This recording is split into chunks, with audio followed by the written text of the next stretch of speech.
नमस्कार दोस्तों, पीएलटेक्स में आपका बहुत बहुत स्वागत है। दोस्तों आज के इस क्लास में यूपेट प्लस सीपेट एग्जाम 2023 के लिए किरण पब्लिकेशन का प्रैक्टिस सेट 21 लेकर आया हूं और इस प्रैक्टिस सेट के अंतर्गत उत्तर प्रदेश प्रारंभिक अर्हता परीक्षा पेट 24 अगस्त 2021 का प्रश्न पत्र हल करेंगे। दोस्तों इसके पहले 20 प्रैक्टिस सेट कंप्लीट करा दिए गए हैं। यदि आपने अभी तक नहीं देखा है तो इसी वीडियो के डिस्क्रिप्शन में आपको प्लेलिस्ट मिल जाएगी, वहाँ पर जाके आप लोग देख सकते हैं।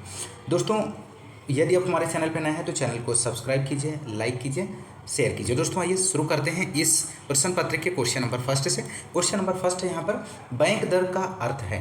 बैंक दर का अर्थ आपको बताना है दिए गए ऑप्शंस में से।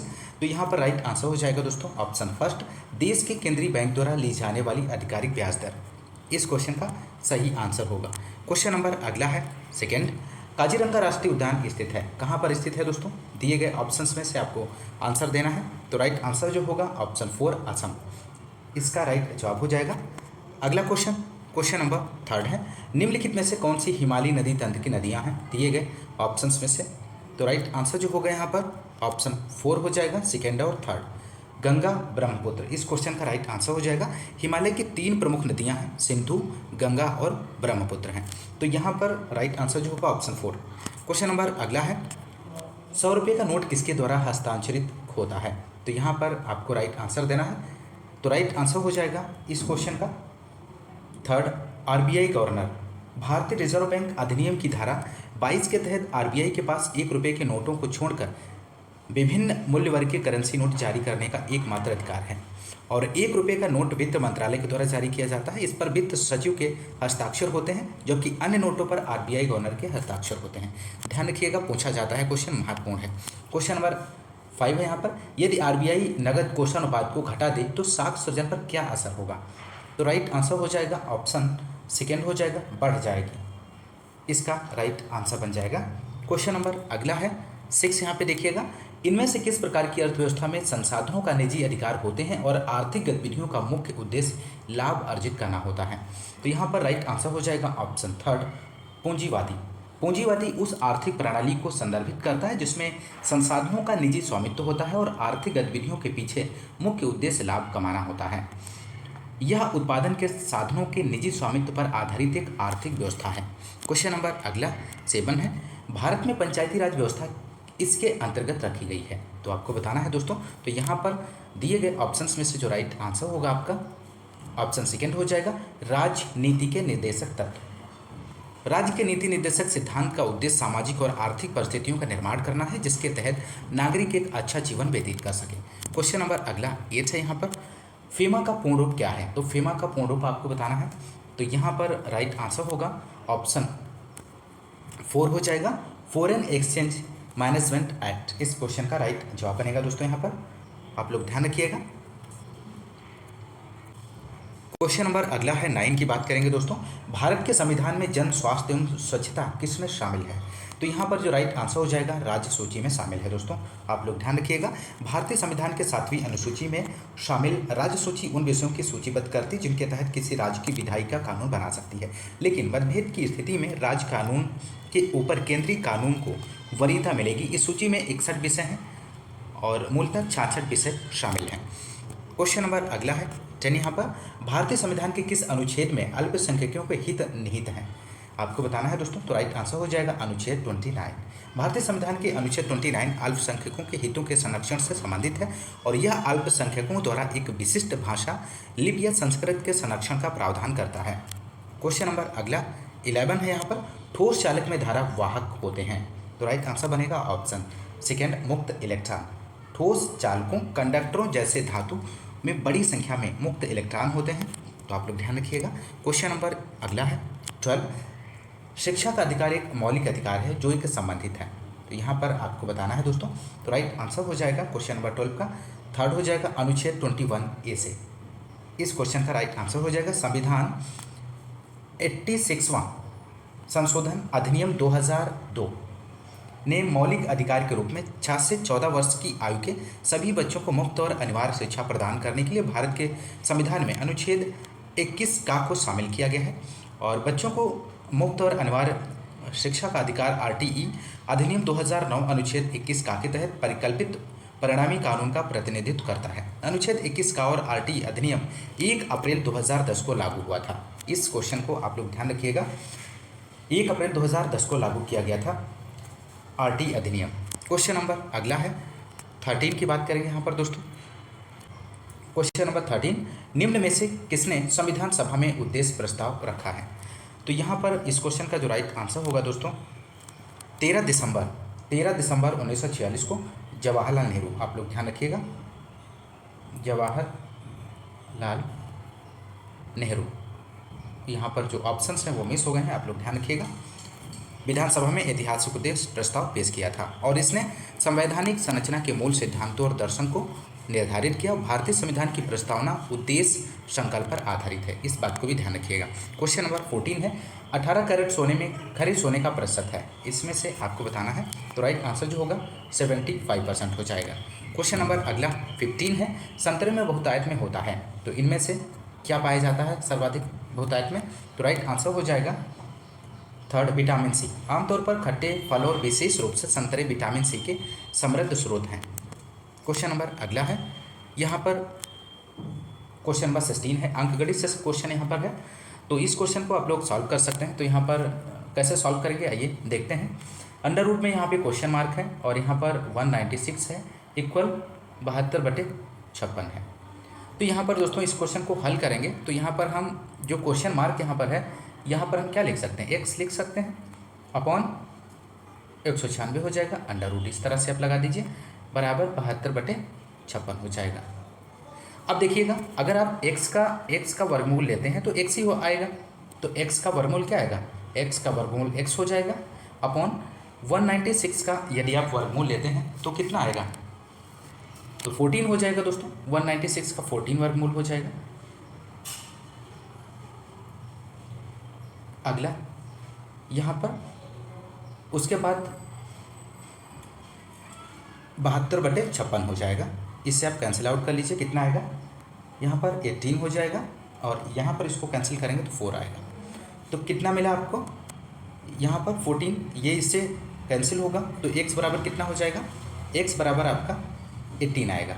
लेकिन अभी भी ऑप्शंस में आपके मैच नहीं कर रहा है, तो हम क्या करेंगे इस परिस्थिति में, x बराबर 18 है, दोनों तरफ वर्क करने पर यदि आप दोनों पक्षों में वर्क कर देते हैं, दोनों पक्षों का वर्क करने पर, तो पक्षों का वर्क कर लीजिए, तो वर्क करने के बाद आपको क्या मिलेगा, यहाँ पर आपको प्राप्त हो जाएगा अंडर रूट x का वर्ग बराबर 18 का वर्ग हो जाएगा। तो वर्ग का अंडर रूट से कैंसिल आउट हो जाएगा तो x बचेगा, x बराबर 18 का वर्ग करेंगे तो 324 आपको मिल जाएगा। तो x बराबर 324 इसका आंसर आ जाएगा, जो दिए गए ऑप्शंस में सेकेंड ऑप्शन मैच कर रहा है। बढ़ते हैं अगले क्वेश्चन की ओर। क्वेश्चन नंबर अगला है यहाँ पर 17 क्वेश्चन नंबर, प्रकाश वर्ष किसके मापन की इकाई है, आपको यहाँ पर बताना है दोस्तों। तो यहाँ पर जो राइट आंसर होगा दोस्तों क्वेश्चन नंबर 17 का सेकेंड हो जाएगा, एक वर्ष में निर्वात में प्रकाश द्वारा चली गई दूरी को, यहाँ पर राइट आंसर बनेगा। क्वेश्चन नंबर अगला 18 है, यहाँ पर ब्लीचिंग पाउडर का रासायनिक नाम या भी है, तो इनमें से आपको बताना है ब्लीचिंग पाउडर का रासायनिक नाम कौन सा है। तो राइट आंसर हो जाएगा यहाँ पर ऑप्शन 4 कैल्शियम ऑक्सीक्लोराइड CaOCl2, इसका राइट आंसर हो जाएगा दोस्तों। बढ़ते हैं अगले क्वेश्चन की ओर। क्वेश्चन नंबर है अगला 19 है, टीवी सेट का मूल्य 30% घटाने पर उसकी बिक्री 20% बढ़ गई, दुकानदार की आय पर उसका क्या प्रभाव पड़ेगा। तो यहाँ पर इस क्वेश्चन का आंसर आप लोग हल करके दे सकते हैं, तो इस क्वेश्चन को आप लोग हल कर सकते हैं और इस क्वेश्चन को सॉल्व करने के लिए आपको एक फार्मूला ध्यान में रखना पड़ेगा, x + y + xy अपॉन 100। इस फार्मूले का यूज करके आप इस क्वेश्चन को सॉल्व कर सकते हैं। आइए देखते हैं।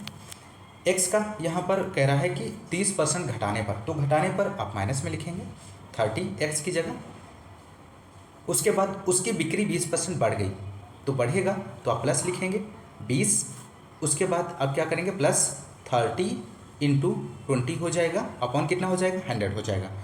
तो यहाँ से 2 0 कैंसिल हो जाएंगे, तो यहाँ पे कितना मिलेगा, -30 में से 20 माइनस करेंगे तो आपको मिल जाएगा माइनस का 10 आ जाएगा। यहाँ पर आप देखिएगा और यहाँ पर आपको मिल जाएगा 3 दूना 6। ये माइनस का है दोस्तों, आप लोग ध्यान रखिएगा माइनस का, तो 6 हो जाएगा माइनस का। तो माइनस का कितना आएगा यहाँ पर, माइनस के 10 और माइनस का 6, तो माइनस का 16 आ जाएगा। तो माइनस का 16 क्या आएगा, यहाँ पर आंसर हो जाएगा जो कि ऑप्शन फर्स्ट में दिया गया घटी, 16% घटी इसका राइट जवाब बनेगा। क्वेश्चन नंबर अगला है, 4 खिलाड़ियों की औसत उम्र 18.5 वर्ष है। अगर कोच की उम्र भी उसमें शामिल की जाए तो औसत उम्र 20% बढ़ जाती है। तो कोच की उम्र क्या है, आपको यहाँ पर इसका आंसर देना है दोस्तों। आइए सॉल्व करते हैं दोस्तों। संख्या और औसत का यदि आप गुणा करते हैं तो आपको योग प्राप्त हो जाता है। तो एक तरफ आप यहाँ पे लिख लीजिए संख्या इंटू औसत बराबर क्या हो जाएगा, योग हो जाएगा। इस बात को आप लोग ध्यान रखिएगा, संख्या की और औसत से गुणा करेंगे तो आपको योग मिलेगा। और इस फार्मूले में आप देख लीजिए, यहाँ पे पूछा गया 4 खिलाड़ियों की औसत उम्र कितनी है, 18.5। तो संख्या के नीचे आप 4 लिख दीजिए, इंटू कर दीजिए, औसत कितना है 18 दशमलव कितना दिया गया है 5। 18.5 को हम कितना लिख सकते हैं, 37/2 लिख सकते हैं, बराबर कितना, योग कितना दिया गया है यहाँ पर। ओके, तो यहाँ पर आप सॉल्व कर लीजिए। 2 को 4 से कैंसिल आउट करेंगे तो 2 बचेगा, और 37 का 2 से मल्टीप्लाई कर दीजिए तो आपको मिल जाएगा यहाँ पर 74। उसके बाद देखिए, उसके बाद आगे बढ़िए, अगर कोच की उम्र भी इसमें शामिल की जाए तो औसत उम्र 20% बढ़ जाएगी। तो कोच की उम्र, तो अगला स्टेप जो रहेगा यहाँ पर, अगला स्टेप रहेगा 5 इंटू 37/2 इंटू कितना हो जाएगा 20% बढ़ जाती है। तो यहाँ पर कितना लिखेंगे 120/100 हो जाएगा। तो यहाँ पर देखिए, इसको सॉल्व करिए, 2 से इसको कैंसिल आउट करिए तो कितना मिल जाएगा,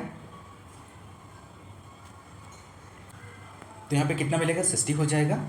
2 से कैंसिल करेंगे, अब 60 को यहाँ से आप काट दीजिए तो कितना आपको मिल जाएगा 3/5 मिलेगा। तो इसका अब यहाँ पे ऊपर कितना बचा, 5 बचा, 37 और 3 का मल्टीप्लाई करेंगे तो आपको कितना मिल जाएगा 111 हो जाएगा। और पहले स्टेप में 74 था, और 74 को 111 में से 74 को आप माइनस कर दीजिए तो आपको कितना मिल जाएगा यहाँ पर। और यहाँ पर हम ऐसा इसलिए कर रहे हैं क्योंकि यहाँ पर पूछा गया है कोच की उम्र, कोच की उम्र आपको बतानी है। तो कोच की उम्र ज्ञात करने के लिए आपको 111 में से 74 आप माइनस करेंगे तो 37 वर्ष आपको मिल जाएगा। तो यहाँ पर दिए गए ऑप्शंस में से जो राइट आंसर होगा ऑप्शन फर्स्ट हो जाएगा 37 वर्ष। अगला क्वेश्चन नंबर 21 है। इस क्वेश्चन को भी आप लोग सॉल्व कर सकते हैं, बहुत ही सिंपल है। और यहाँ पर आपको एक फार्मूला ध्यान में रखना पड़ेगा। आप देखिए कंडीशन क्या बन रही है इस क्वेश्चन की, यहाँ पर कंडीशन बन रही है 3 बार पूछा गया है, 3 बार आया हुआ है तो a की पावर 3 हो जाएगा। उसके बाद प्लस लगा है तो आप प्लस लगा दीजिए। ये भी देखिए 3 बार आया है तो a की पावर 3 प्लस b की पावर 3 हो जाएगा। अपॉन में देखिए क्या बनेगा, अपॉन में जो कंडीशन हो जाएगी a² plus b² minus ab की कंडीशन बन रही है। इस फार्मूले का इस्तेमाल करके आप इसको सॉल्व कर सकते हैं। तो यहाँ पर आप लोग a³ प्लस b³ बराबर कितना होता है, पूरा यहाँ पर हम कंप्लीट लिख देते हैं फार्मूला।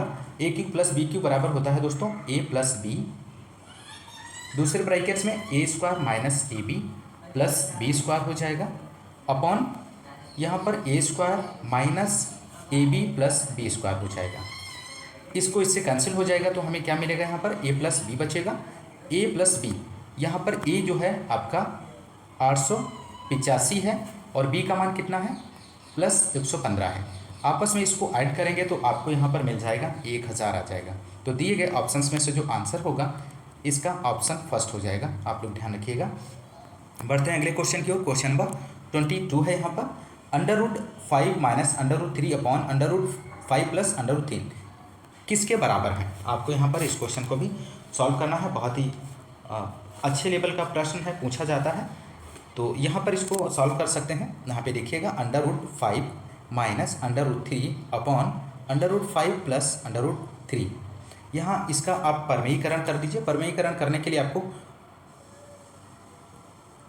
√5 माइनस √3 अपॉन √5 माइनस √3, यहाँ पे देखिएगा इसका परमेयीकरण करते हैं। यहाँ पे प्लस लगा है, जब परमेयीकरण करते हैं ऊपर नीचे गुणा करते हैं तो यहाँ पर प्लस की जगह चिन्ह का जो है परिवर्तन हो जाता है, प्लस की जगह माइनस करके हमने ऊपर नीचे अंश और हर को गुणा कर दिया है। तो यहाँ पर देखिएगा, अब यहाँ पे जो कंडीशन बन रही है, √5 इधर है, √5 इधर है, तो √5 इधर है तो हम इसको क्या लिख सकते हैं, और माइनस √3 है, √3 है। तो यहाँ पर जो कंडीशंस बन रही है वो इस प्रकार से बन रही है। अब आप इसको इस तरह से लिख सकते हैं, √5 माइनस √3 का वर्ग हो जाएगा अपॉन में √5 का वर्ग माइनस √3। इस तरह की कंडीशंस कुछ बन रही है। अब क्या करेंगे, a माइनस बी का जो होल स्क्वायर है इसको आप खोल दीजिएगा इसमें। आइए देखते हैं, मैं यहाँ पर कंप्लीट कर देता हूँ इसको। a² plus b² minus 2ab, a minus B square का फार्मूला आप लगाएंगे तो आपको मिल जाएगा a² plus b² minus 2ab हो जाएगा, और a² माइनस b²। नीचे की कंडीशन थी जो आपने मान रखा हुआ था, तो यहाँ पर क्या मिलेगा, a का मान कितना था 5 प्लस 3 माइनस 2 √15 हो जाएगा, और यहाँ पर नीचे आपको मिल जाएगा 5 माइनस 4 हो जाएगा। तो अगला स्टेप जो बनेगा यहाँ पर 8 माइनस 2 √3 हो जाएगा, और ब्रैकेट में बटे में मिल जाएगा 2 हो जाएगा, क्योंकि 5 में से माइनस का 3 जाएगा तो कितना हो जाएगा 2 मिलेगा। अब यहाँ पे देखिए, यहाँ पे 2 कॉमन ले लीजिए तो कितना ब्रैकेट में हो जाएगा, तो 2 का 4 से, तो 2 × 8 माइनस कितना बचेगा 2 √3 हो जाएगा, अपॉन कितना 2 का 2 से कैंसिल करेंगे तो हमें यहाँ पर मिल जाएगा 4 माइनस 2 √3। तो दिए गए ऑप्शंस में से इसका जो राइट आंसर होगा दोस्तों 4 माइनस 2 √3। दोस्तों यहाँ पर माफ़ कीजिएगा, यहाँ पर जो यहाँ पर 8 माइनस, देखिएगा 8 माइनस 2 √15 है, अपॉन 2 था, तो इसमें 2 आप कॉमन लेंगे तो आपको मिल जाएगा 4 माइनस 2 का 2 से कैंसिल हो जाएगा तो √15 ही बचेगा, और नीचे 2 का 2 से कैंसिल हो जाएगा तो आपको मिल जाएगा 4 माइनस √5, जो कि दिए गए ऑप्शंस में से 4 ऑप्शन मैच कर रहा है। अगला क्वेश्चन नंबर 23 है, मन को हरने वाला वाक्य के लिए नीचे दिए गए विकल्प में से एक शब्द चुनिए। तो यहाँ पर आंसर आपको देना है दोस्तों दिए गए ऑप्शंस में से। तो राइट आंसर होगा यहाँ पर ऑप्शन 4 मनोहर हो जाएगा। मन को हरने वाला मनोहर बहुत पीड़ा पहुँचाने वाला मर्मांतक होता है, जो नशे में मस्त हो मद मस्त कहलाता है। तो आप लोग ध्यान रखिएगा। क्वेश्चन नंबर अगला 24 है, गागर में सागर भरना मुहावरे का अर्थ लिखिए। तो राइट आंसर जो होगा ऑप्शन 4 हो जाएगा, थोड़े में बहुत कहना। क्वेश्चन नंबर अगला 25 है, शुद्ध वर्तनी का चयन कीजिए। तो राइट आंसर हो जाएगा सेकंड महत्वाकांक्षा। क्वेश्चन नंबर अगला 26, एकल का विलोम शब्द है। तो एकल का विलोम यहाँ पर बनेगा बहुल हो जाएगा दोस्तों। क्वेश्चन नंबर अगला 27, दर्प का पर्यायवाची कौन सा है। तो राइट आंसर हो जाएगा ऑप्शन 4 अहंकार। अगला क्वेश्चन यहाँ पर इंग्लिश से दिया गया है, डायरेक्शंस है 28 से 30, read the passage carefully and answer the corresponding questions. तो यहाँ पर आप पैसेज पढ़ लीजिए, इसके नीचे दिए गए क्वेश्चंस के आंसर को देख लेते हैं। क्वेश्चन नंबर 28 है, which of the following statement reflect Pandit Jawaharlal Nehru point of view. तो यहाँ पर जो राइट आंसर होगा क्वेश्चन नंबर 28 का सेकेंड हो जाएगा, science and humanism are equally importants. Question number अगला जो है 29, a many sided personality means. तो राइट आंसर बनेगा option first a capable person, इसका सही जवाब हो जाएगा।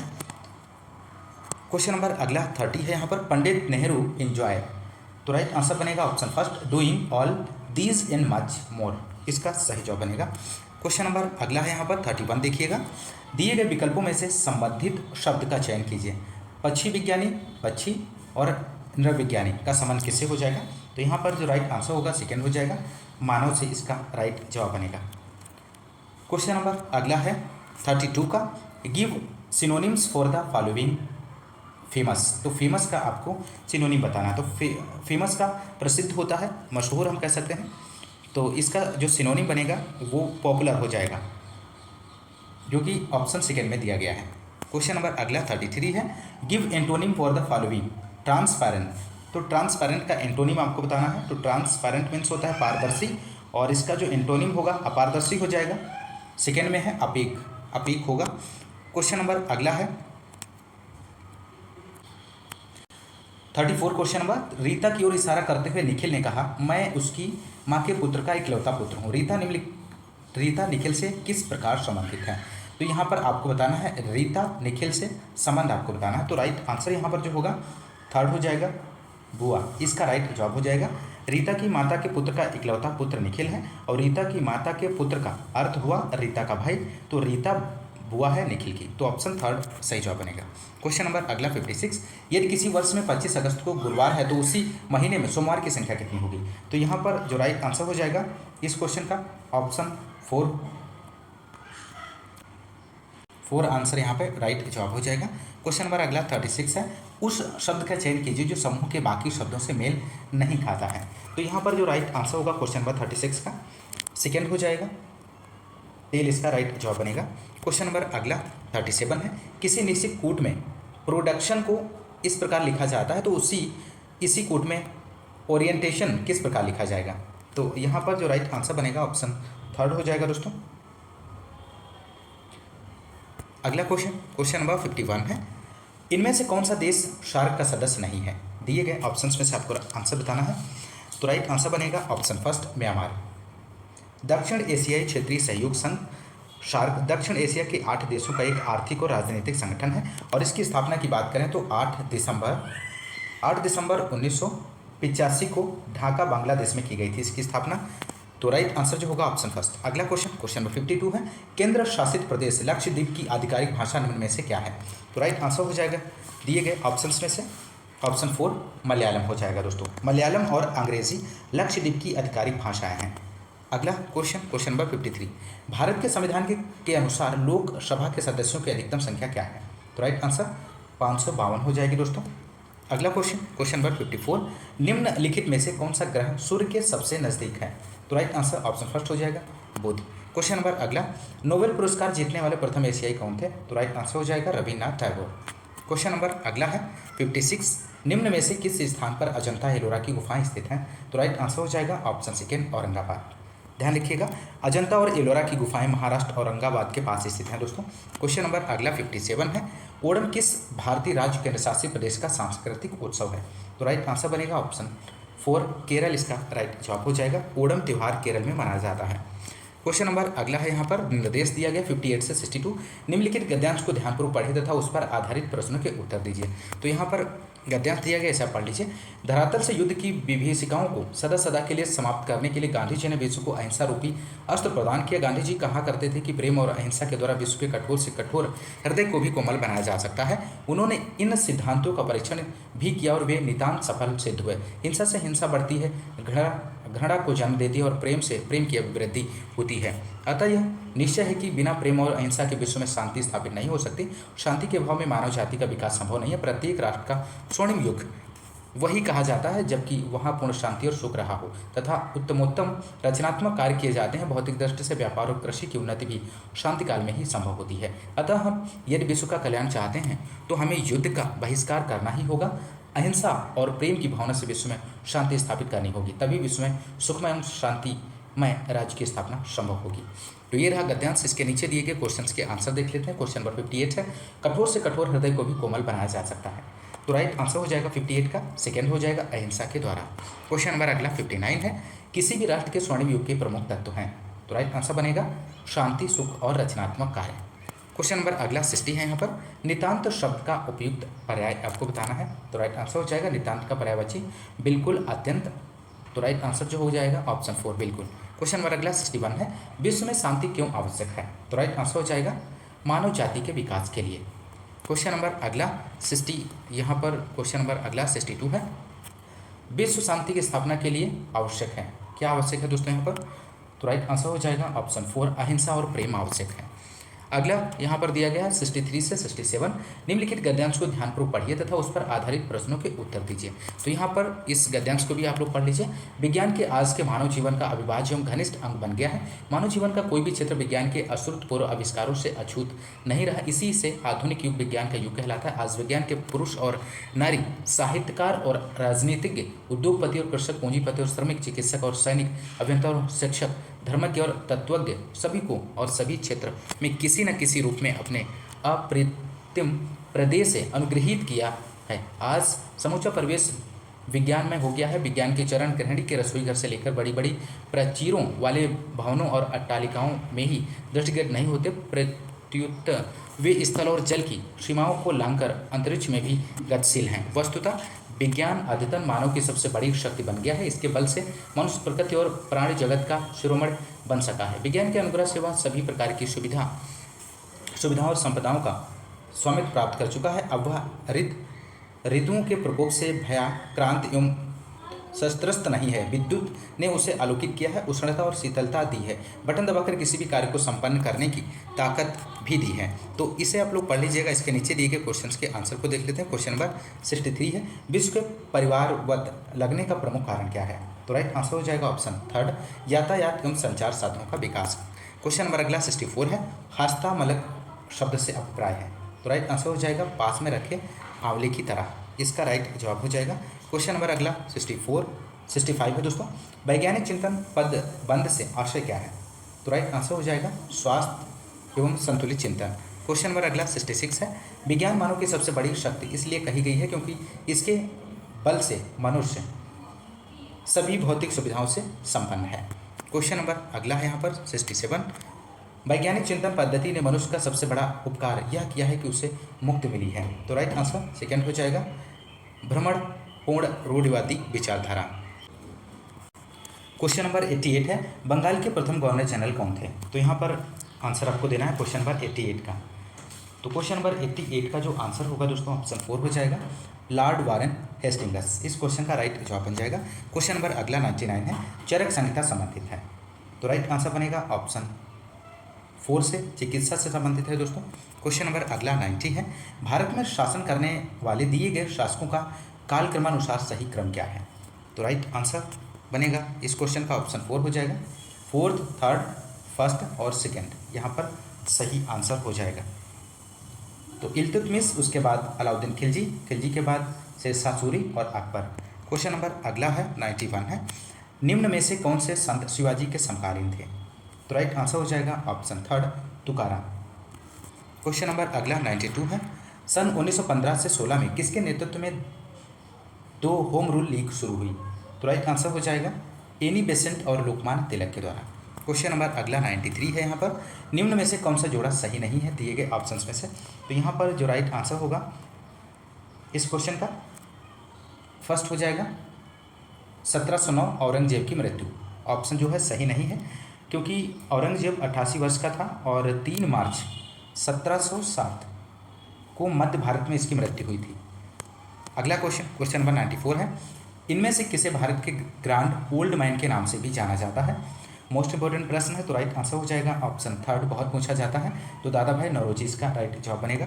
क्वेश्चन नंबर अगला 95 है, यहाँ पर निम्न का मिलान करें। तो मिलान करना है दोस्तों, तो यहाँ पर जो राइट आंसर हो जाएगा इस क्वेश्चन का ऑप्शन सेकेंड, ए का थर्ड, बी का फर्स्ट, सी का 2, डी का 5।